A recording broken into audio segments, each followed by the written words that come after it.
वक्रतुंड महाकाय सूर्यकोटि समप्रभा निर्विघ्नं कुरु मे देव सर्वकार्येषु सर्वदा। जय माँ श्री वैभव लक्ष्मी। श्री वैभव लक्ष्मी व्रत कथा शुरू करने से पहले आप श्री यंत्र को तिलक करें, प्रणाम करें। साथ ही लक्ष्मी जी के 8 स्वरूपों का ध्यान करते हुए उनसे अनुनय विनय करें। जय श्री धन लक्ष्मी माँ को प्रणाम। हे धन लक्ष्मी माँ, आपने अपनी कृपा व दया से जिस प्रकार सभी की मनोकामना पूर्ण की, वैसे ही हमारी भी सभी मनोकामनाएं पूर्ण करे। हे वैभव लक्ष्मी माँ, समस्त जग का कल्याण करने वाली, सबकी झोली भरने वाली, मेरा भी कल्याण करना। जय श्री गज लक्ष्मी माँ को प्रणाम। हे गज लक्ष्मी माँ, जिस प्रकार आपने अपनी कृपा व दया से सभी की मनोकामना पूर्ण की, वैसे मेरी भी सभी मनोकामनाएं पूर्ण करे, जगत के समस्त प्राणियों का कल्याण करे। हे माँ, मैं सब परिवार आपकी चरण शरण में हूँ। जय श्री अधिलक्ष्मी माँ को प्रणाम। हे अधिलक्ष्मी माँ, आपने अपनी कृपा से जिस तरह सभी की मनोकामना पूर्ण की, वैसे मेरी भी सभी मनोकामनाएं पूर्ण करे, जगत के समस्त प्राणियों का कल्याण करे। हे माँ, मैं सपरिवार आपकी चरण शरण में हूँ। जय श्री विजय लक्ष्मी माँ को प्रणाम। हे विजय लक्ष्मी माँ, जिस प्रकार आपने अपनी कृपा व दया से सभी की मनोकामना पूर्ण की, वैसे ही मेरी भी सभी मनोकामनाएं पूर्ण करें, जगत के सभी प्राणियों का कल्याण करे। हे माँ, मैं सपरिवार आपकी चरण शरण में हूँ। जय श्री ऐश्वर्य लक्ष्मी माँ को प्रणाम। हे ऐश्वर्य लक्ष्मी माँ, जिस प्रकार आपने अपनी कृपा व दया से सभी की मनोकामनाएं पूर्ण की, उसी प्रकार मेरी भी सभी मनोकामनाएं पूर्ण करे, जगत के समस्त प्राणियों का कल्याण करे। हे माँ, मैं सपरिवार आपकी चरण शरण में हूँ। जय श्री वीर लक्ष्मी माँ को प्रणाम। हे वीर लक्ष्मी माँ, जिस प्रकार आपने अपनी कृपा व दया से सभी की मनोकामना पूर्ण की, वैसे ही मेरी भी सभी मनोकामनाएं पूर्ण करे, जगत के सभी प्राणियों का कल्याण करे। हे माँ, मैं सपरिवार आपकी चरण शरण में हूँ। जय श्री धान्य लक्ष्मी माँ को प्रणाम। हे धान्य लक्ष्मी माँ, जिस प्रकार आपने अपनी कृपा व दया से सभी की मनोकामना पूर्ण की, वैसे ही मेरी भी सभी मनोकामनाएं पूर्ण करे, जगत के सभी प्राणियों का कल्याण करे। हे माँ, मैं सपरिवार आपकी चरण शरण में हूँ। जय श्री संतान लक्ष्मी माँ को प्रणाम। हे संतान लक्ष्मी माँ, जिस प्रकार आपने अपनी कृपा व दया से सभी की मनोकामना पूर्ण की, वैसे ही मेरी भी सभी मनोकामनाएं पूर्ण करे, जगत के सभी प्राणियों का कल्याण करे। हे माँ, मैं सपरिवार आपकी चरण शरण में हूँ। आप कहने की पूजा करें। या रक्तांबुजा वासिनी विलासिनी चंडाशु तेजस्विनी, या रक्ता रुधिरांबरा हरि सखी, या श्री मनोलादिनी, या रत्नाकर मंथनात् प्रगटिता वैष्णवस्या गेहिनी, साम्मां पातु मनोरमा भगवती लक्ष्मीश्च पद्मावती। भावार्थ: जो लाल कमल के फूल में विराजमान हैं, जो अतुलनीय कांति वाली हैं, जो महान तेज वाली हैं, जो समस्त लाल वर्ण हैं, जिनके लाल वस्त्र हैं, जो भगवान विष्णु की पत्नी हैं, जो माँ लक्ष्मी सबके मन को आनंद देती हैं, जो समुद्र मंथन के समय सागर से प्रकट हुई थी, जो विष्णु भगवान की प्रिय हैं, जो कमल में विराजित हैं, वह जो अतिशय पूजनीय हैं। हे लक्ष्मी माँ, आप मेरी रक्षा करें। कथा प्रारंभ। एक बड़ा शहर था। इस शहर में ना जाने कितने लोग रहते थे। देश के कोने कोने से रोजगार की तलाश में आए लोग जब इस शहर में आते थे, तो उनके पास कुछ भी तो नहीं होता था। उनकी एकमात्र यही इच्छा रहती थी कि उनको किसी तरह से भी 2 समय की रोटी मिल जाए, मजदूरी करके अपने बच्चों का पेट पाल लें, बस प्रभु के गुण गाएं। वैसे तो देखा जाए तो मानव की इच्छाओं की कोई सीमा नहीं होती। शुरू में वह यही सोचता है कि उसे 2 समय की रोटी मिल जाए, प्रभु की यही सबसे बड़ी कृपा होगी। इसी के लिए वह मंदिरों में जाते हैं, तीर्थ यात्रा करते हैं तथा कथा सुनाते हैं। और जब उन्हें 2 समय की रोटी मिलने लगती है, तो उनके मन में कुछ विचार उठने लगते हैं। वैसे उनकी आय बढ़े, उनके पास धन हो, रहने के लिए बढ़िया मकान हो, पहनने के लिए अच्छे कपड़े हों, सवारी के लिए कार हो या स्कूटर ही हो। रोटी मिलने के पश्चात उनकी लालसा बढ़ती जाती है। किसी ने ठीक ही कहा है, भूख की एक सीमा है जिसे खाना खाते ही पूरा कर लिया जाता है, परंतु लालसा की तो कोई सीमा नहीं। मानव जीवन को की भी एक सीमा है। लाखों करोड़ों के सपने, सुख शांति और मौज मस्ती की आशाओं की लालसा करने वाला इंसान यह भूल जाता है कि यह द्वार उसे मृत्यु की ओर लिए जा रहा है। मानव जीवन इतना बड़ा कहाँ है जिस पर हम भविष्य का इतना बड़ा बोझ लाद देते हैं। हम काम, क्रोध, लोभ, मोह, अंधकार में अंधे होकर उस प्रभु, उस महाशक्ति को भी भूल जाते हैं जिसने इस संसार को जन्म दिया है, जो जीवन देता है और वही मृत्यु भी देता है। कलयुग में तो ऐसा ही होता है। पाप की परछाइयाँ लंबी और गहरी होना शुरू हो जाती हैं। धर्म व्यापार बन जाता है। अधर्मी खूब फलते फूलते हैं। इस बड़े शहर में तो धर्म कम और अधर्म अधिक था। इसी शहर में के एक मोहल्ले में राधा और गोपाल पति पत्नी के रूप में रहते थे। उनका छोटा सा घर था, यानी घर के नाम पर एक कमरा था। उसी में रसोई, उसी में सोना, उसी में खाना पीना, यही था उनका घर। गोपाल किसी मिल में नौकरी करता था। राधा घर का सारा कामकाज करती थी। उसने अपने छोटे से घर को भी इतना साफ सुथरा और सजा रखा था कि मोहल्ले की औरतें अक्सर कहती थीं, घर की सफाई रखना हो तो कोई हमारी राधा बहन से सीखे। यह बात तो राधा भी जानती थी कि इस शहर में अच्छे लोग कम और बुरे अधिक हैं। उसी के आस पड़ोस में कुछ औरतें ऐसी थीं जो दिन भर एक दूसरे की चुगलियाँ करती थीं। दूसरों के घर में झांक कर उनकी बुराइयां ढूंढना तो उनका सबसे पहला काम था।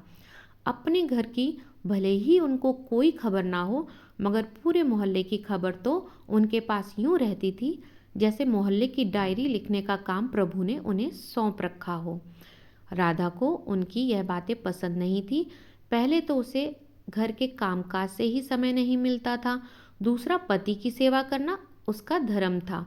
पति की लंबी आयु और उन्नति के लिए ईश्वर की उपासना करती। हर मंगलवार को महावीर जी का व्रत करती। अपने पति की चिर आयु के लिए रखती। मोहल्ले की चुगलखोर औरतों को राधा की अच्छी आदतें कैसे पसंद आ सकती थी।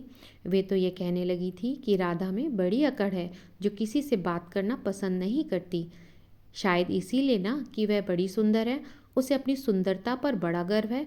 उसे यह नहीं पता कि जिस मोहल्ले में रहते हैं वहाँ सबसे मित्रता करते हैं, उनके साथ मिलकर बैठते हैं। यदि वह ही किसी के पास दुख सुख बांटने नहीं जाएगी तो कल उसके पास कौन आएगा। इन सबकी बड़ी बहन राम भजनी थी, जो पूरे मोहल्ले को अपनी उंगलियों पर नचाती थी। बहन राम भजनी ने अपनी ही एक कीर्तन मंडली बना रखी थी, जो घर घर जाकर कीर्तन करती। राधा को ऐसी औरतें बिल्कुल पसंद नहीं थी, जो कीर्तन करते समय भी एक दूसरे की चुगलियाँ करती थीं।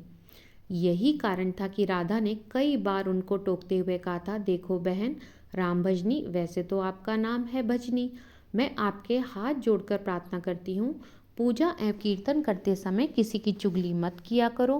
किसी की बुराई करने से तो अच्छा है आप उस समय प्रभु का नाम ले। इससे आपका जीवन भी सफल होगा, वह बुराई से भी बच जाओगे। राधा की इतनी बात सुनते ही राम भजनी को क्रोध आ गया। क्रोध के मारे उसके चेहरे का रंग लाल हो गया। वह कड़क कर बोली, ओ कल की छोकरी, क्या तू मुझे बताएगी मुझे क्या करना है? अभी शहर में आए 2 साल हुए हैं, गांव का गोबर भी अभी हाथों से नहीं उतरा और हम शहर वालों को अकल सिखाने चली है, गंवार कहीं की। देखो बहन, मैं गंवार हूँ या कुछ और, मैं प्रभु की भक्ति में पूरा विश्वास रखती हूँ। मैं यह अच्छी तरह जानती हूँ कि भक्ति में ही शक्ति है।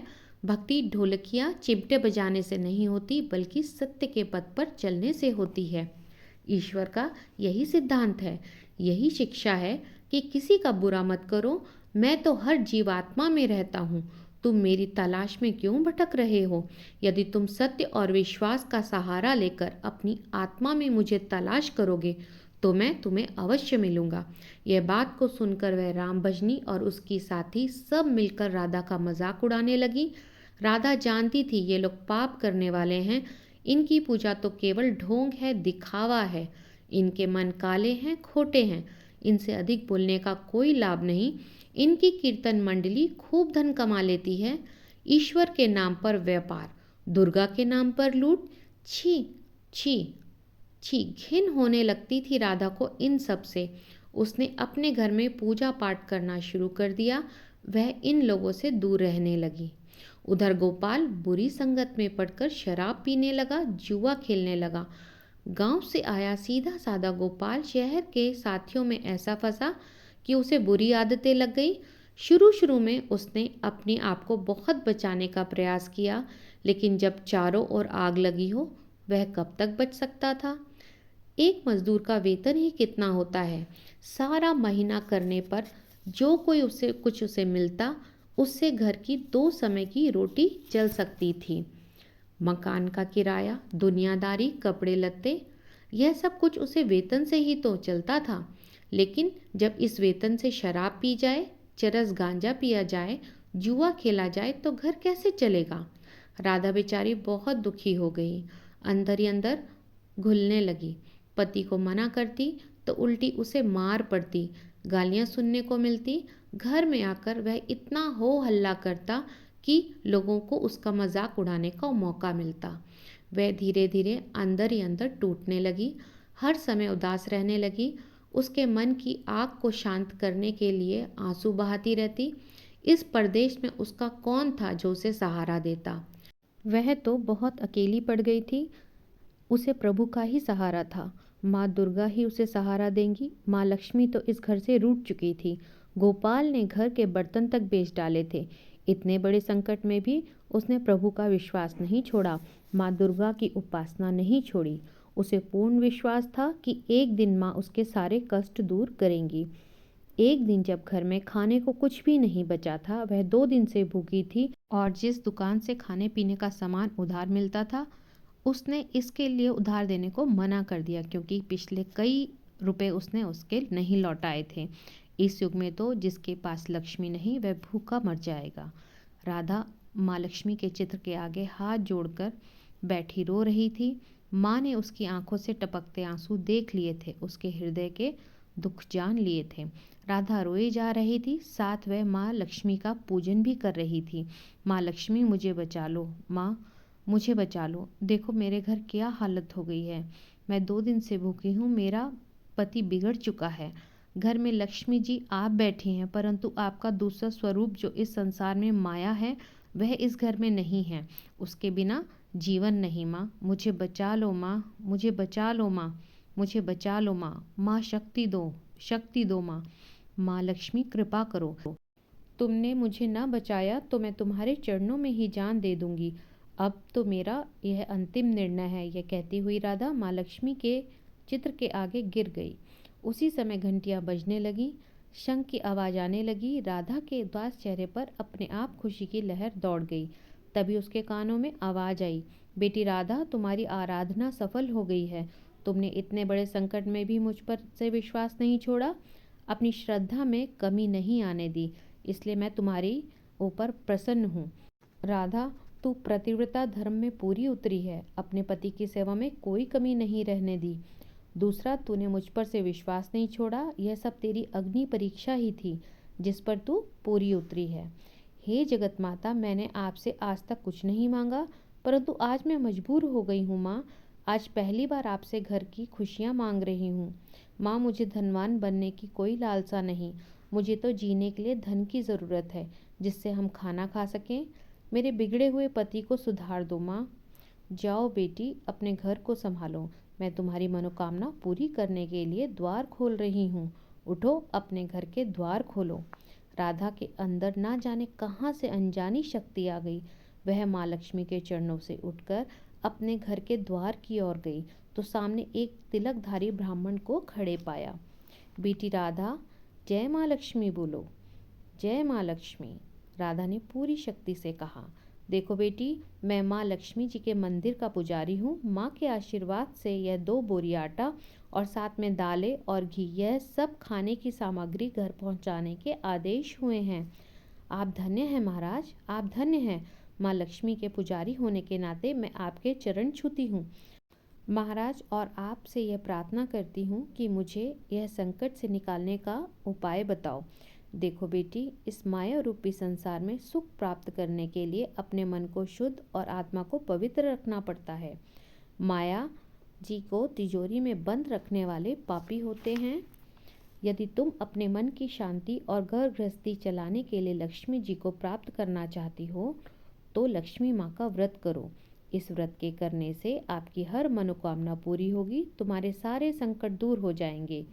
लेकिन पुजारी जी, मुझे इस व्रत की विधि तो पता नहीं। मैं तो माँ की उपासना बचपन से ही कर रही हूँ, पर व्रत की विधि मुझे नहीं पता। देखो बेटी, लक्ष्मी जी का व्रत बहुत सरल है, पंडित जी बोले। इसे वैभव लक्ष्मी व्रत कहा जाता है। जो प्राणी सच्चे मन से इस व्रत को कर लेता है उसकी सारी मनोकामनाएं पूर्ण हो जाती हैं।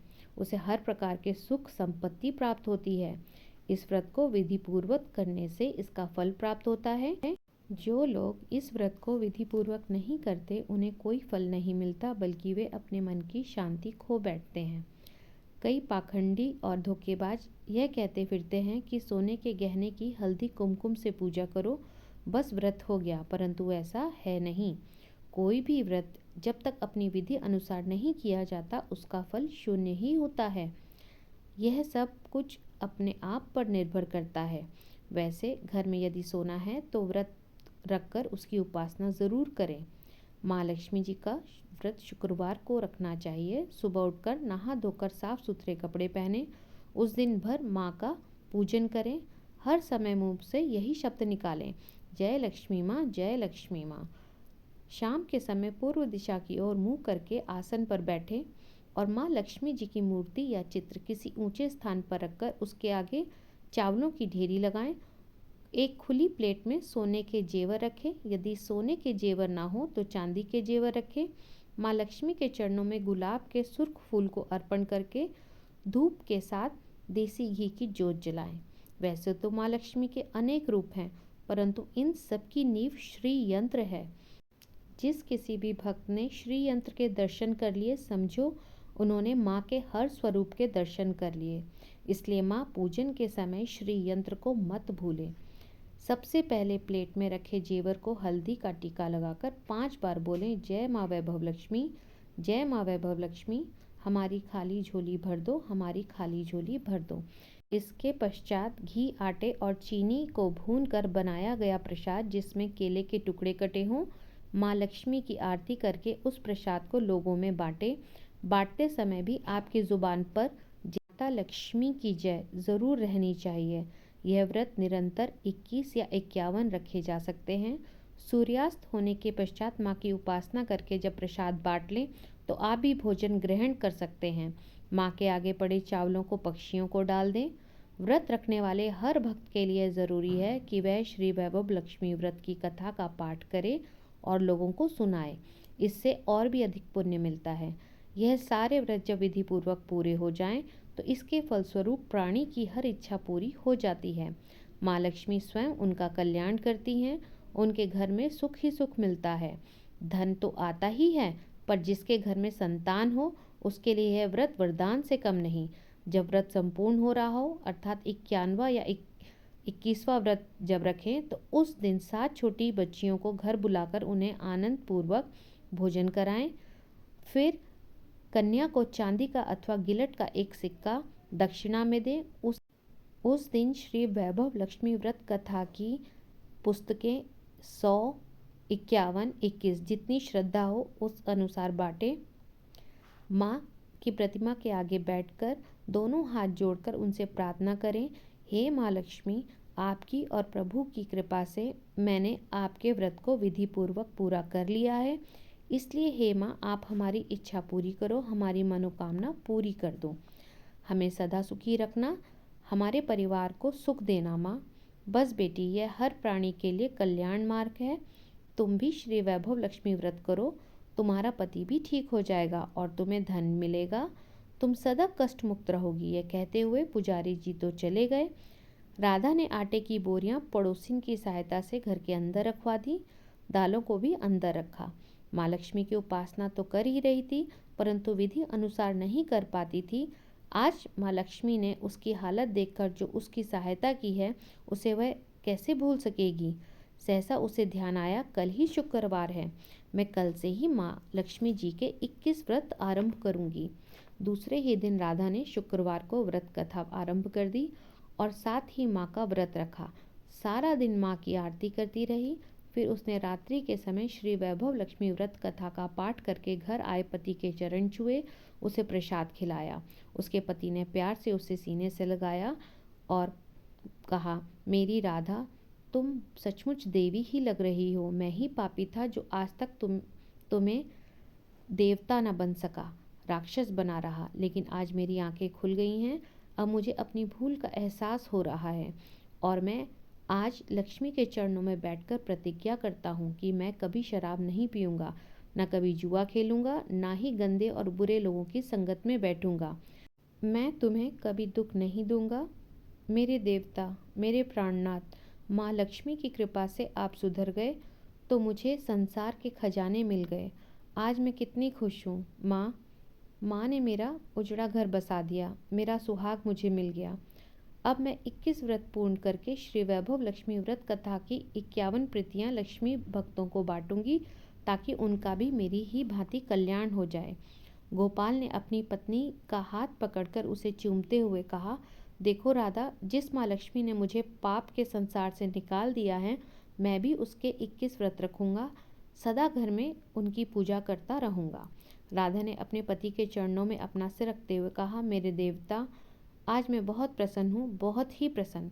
माँ लक्ष्मी की कृपा से मुझे आज नया जीवन मिला। हे माता वैभव लक्ष्मी, जिस प्रकार से आपने राधा और उसके पति के जीवन में बहुत सारी खुशियाँ दी, इसी तरह से आपसे विनती है, सभी के परिवारों में खुशी, सुख, समृद्धि और वैभव प्रदान करें। जय माँ वैभव लक्ष्मी, जय माँ वैभव लक्ष्मी।